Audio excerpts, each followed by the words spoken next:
Hi guys, welcome back aboard good old Athena for one last little bit of DIY fun before we set course for Ireland. It looks like we will have a really nice weather window for going to Ireland in about 4 days.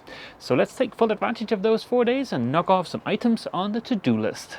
My name is Mess, this is my wife Ava. I've spent the last 5 years on a somewhat extensive refit of our 1987 Warrior 38 named Athena. That was a DIY fun-packed adventure complete with a very extensive osmosis treatment, building a new rudder using vacuum infusion, rebuilding the entire deck, gutting and subsequently rebuilding most of the interior, painting the top sides, and a ton of other projects. The summer of 2021 we started cruising full time. Now we're finally ready to begin our adventure. Here on our Scrum-ish board we've got the tasks I hope we can accomplish over the next 4 days. First off, I would like to get our Iridium Go installed and also hook up power to our Garmin 86i. Those are our two satellite communication systems. Then it'll be nice to get the aft cabin tidied up. It is quite a mess, and I think maybe Ava's going to be able to get some foam for a mattress so we can make a mattress for the aft cabin. And then also there's a bit of tidying up some coax cable, and I've got a last little bit of rigging to take care of. I think that's going to be a pretty tall order for 4 days, but let's give it a go. Now here aboard Athena we have two separate satellite communication systems. One is based off of a Garmin 86i and the other is based off of an Iridium Go. If you're trying to choose between these two devices, they are similar, but there are some big differences. Just looking at these two, you can see that the 86i has a big display and you can use all of the functionality on the 86i directly from the device, whereas to get the full oomph of the Iridium Go, you need to pair it with a smartphone. With the 86i, you can send and receive text messages. You also have built-in charts. Those are the same charts you have on your Garmin chart plotter. You have weather info, but it's kind of low detail compared to what you can get with the Iridium Go. This has an SOS button and it has an unlimited plan for $65 a month. With the Iridium Go you get voice calls, so you can actually call somebody and talk to them. You also have email with very, and I stress this, very low resolution photo attachments. You can also use Predict Wind for weather forecasts, which is awesome, and just like the 86i it has an SOS button. There is a unlimited plan from Predict Wind for $140 per month. Although the Iridium Go provides a Wi-Fi network for your smartphone or your computer to join onto, there is absolutely, and this is very important, no way you can use this device for anything that's actually fun. So that means no surfing the internet, no social media, and definitely no streaming of anything. I believe both of these devices use the Iridium satellites for communicating, and I think they have a similar bandwidth connection to those satellites, and that is a slow connection. We're talking 2.4 kilobits per second. That is painfully slow, which is fine for what these devices are designed to do. But yeah, you're definitely not going to be scrolling any social media and having fun. For that, we're going to have to wait for something like Starlink, but yeah, I think it's going to be a long while until we can use that offshore. Over the last 9 months, and I forgot to put this on the list here, we've been using the Garmin 86i for live tracking so that on a website you can see exactly where we are and where we've been. That is a feature that's available to our patrons, and yeah, I think you might also be able to do the same with the Iridium Go, but I haven't played with it. From what I've read, it is very important that the Iridium Go has a good full 5-bar connection to the satellites for you to be able to actually use it. So in the hopes of ensuring a good connection, I've picked up one of these external antenna kits for the Iridium Go. The antenna kit, which was horrendously expensive, came with the antenna, mount for the antenna, and a coax cable. This mount is going to be a temporary solution because I really hope that in the not too distant future we'll be able to get something like a Starlink connection on the boat so we can have decent bandwidth even when offshore. But yeah, for now, the best we can do is an Iridium Go. Also included with the kit is this little adapter cable that you need to go from the coax cable to the actual unit. Now, I also ordered the wall mount for the Iridium Go, and it has little grooves here in the back so you can route the cables to it in a somewhat neat fashion. But yeah, let's test this thing. One important detail about the external antenna kit. I believe the Iridium Go needs both a connection to the Iridium satellites and a GPS fix to work. The external antenna will only help with the connection to the Iridium satellites, not a GPS fix. So if you're trying to use this inside of a steel boat, or if you can't get a GPS signal inside of your boat for whatever reason, I'm not sure the external antenna kit is going to help you. Yep, let's just slap some paint on her and call her done. With my somewhat janky test setup here, I can see that I've got 5 bars on the Iridium Go here inside of the boat with the antenna mounted on the arch with a bit of tape. So yeah, let's go ahead and make that a slightly more permanent solution. Assembling the antenna is very straightforward. It is just a matter of screwing it onto the coax cable, and then there are 4 screws in the bottom of the antenna. Unfortunately, there is no more room inside of the arch for more cables, so for this thick coax cable I had to run it on the outside of the arch. Now the zip ties I've used are probably only going to be good for a year or 2 in the sun, but hopefully by then we'll be on to better solutions. There's only one challenge left now, and that's to get the coax cable inside of the boat. In my spare bins area, aka the aft cabin, I've got a bunch of these Scanstrut cable seals. The pre-drilled ones only go up to 9mm, but you can drill your own hole and go up to something much beefier. Now, up at the local chandlery in their discount bin, I found this Scanstrut cable seal. This guy will seal around a cable from 9 to 14mm, which is perfect for the 11mm coax cable. The only thing you need to be aware of with these Scanstrut cable seals is that the opening in this rigid plastic part is big enough for the connector on the cable. After having secured the base of the cable seal, I drilled a hole through the cockpit coaming, had a blast running the thick coax cable through that hole before then finally securing the top and the rubber gasket part of the cable seal. I'm going to take a wild stab at a statement here and say that running coax cable inside of a boat is nobody's idea of a fun time, but it is done. The cable enters in through the cockpit coaming behind the inverter there. There's a drip loop, and then it runs along the bottom of the deck. It does that all the way into this locker where I'm going to coil up the excess and then mount the Iridium Go on the other side of this bulkhead. Nope. Fast forward a few hours and I've decided not to install the Iridium Go on this side of the bulkhead. Instead, I've installed it back here in the aft cabin. Like I said, hopefully in a few years we'll have higher bandwidth options, so the Iridium Go is semi-temporary, and if I install it here, I'm just going to be bumping my head on it when I'm sitting at the nav station.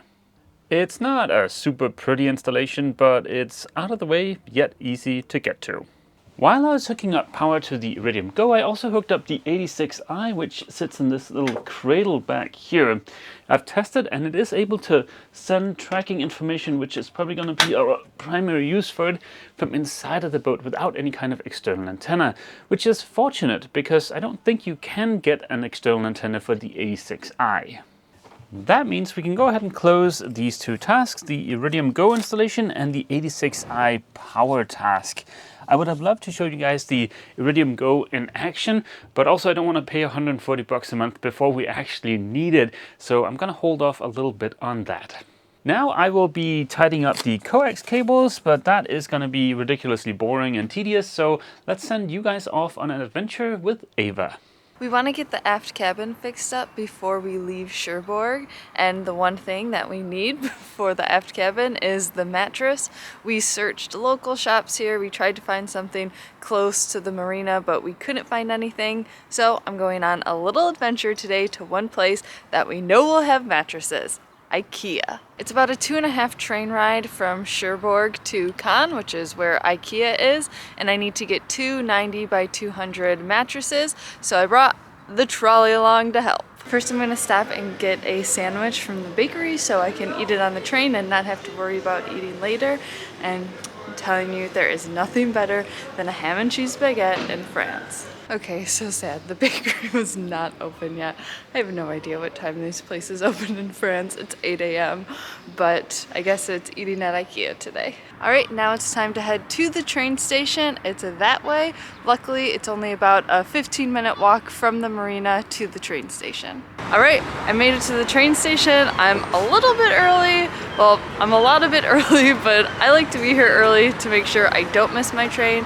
Mads makes fun of me. He says that's not very European of me and that I should just be getting to the train station right before the train takes off. But I like to be here early. I don't want to miss my train.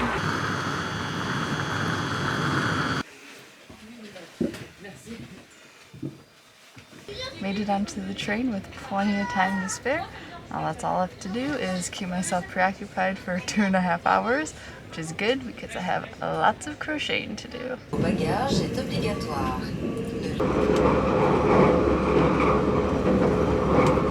Just got off the train and now it's about a 30-minute ride to IKEA, and that is by tram. I don't know where it is, but it sounds exciting. We gotta go find it.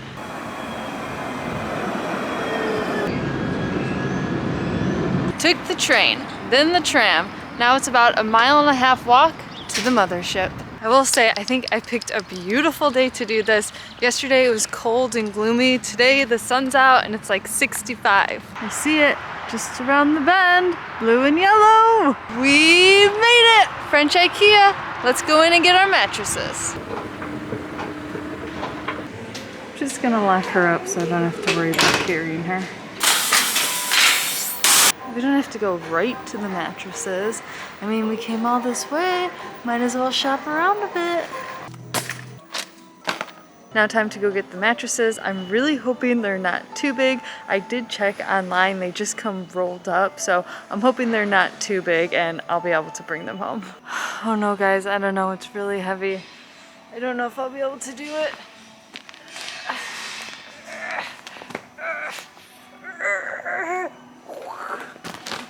No problem, I got this.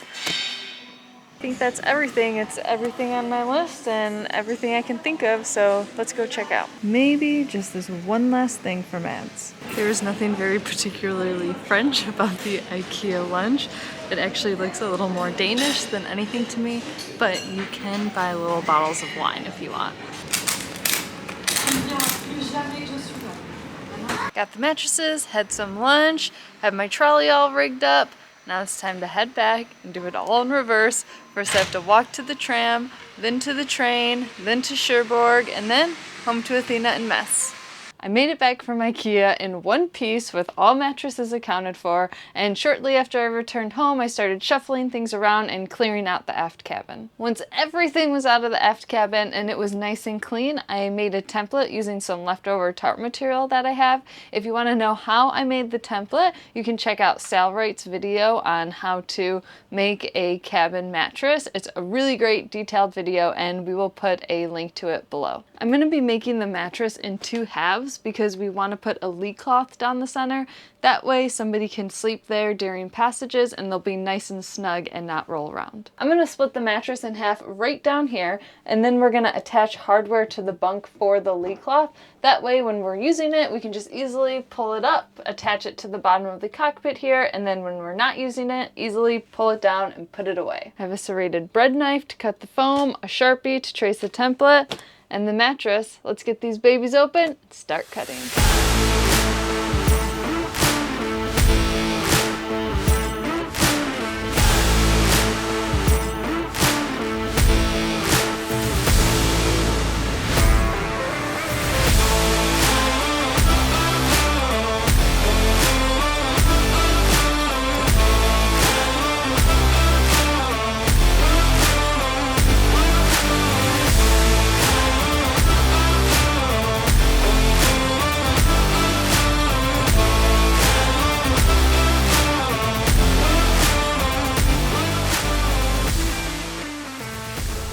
The foam's all cut and it's looking really good. It fits nice and snug. I will say some people use an electric knife to cut the angle here on the hull, and I would definitely recommend that. It was a little tricky with the serrated knife and mine came out a little jaggy, but it's all right. It's gonna get covered up. For the covers, I'm just gonna be using the covers that came with them. They actually have a few layers and I think that'll be nice to keep. The only thing is I'm a little nervous about how this is gonna turn out. I've never reused a cover before and I don't know if the final project is gonna be up to Sail Life standards, but let's give it a go.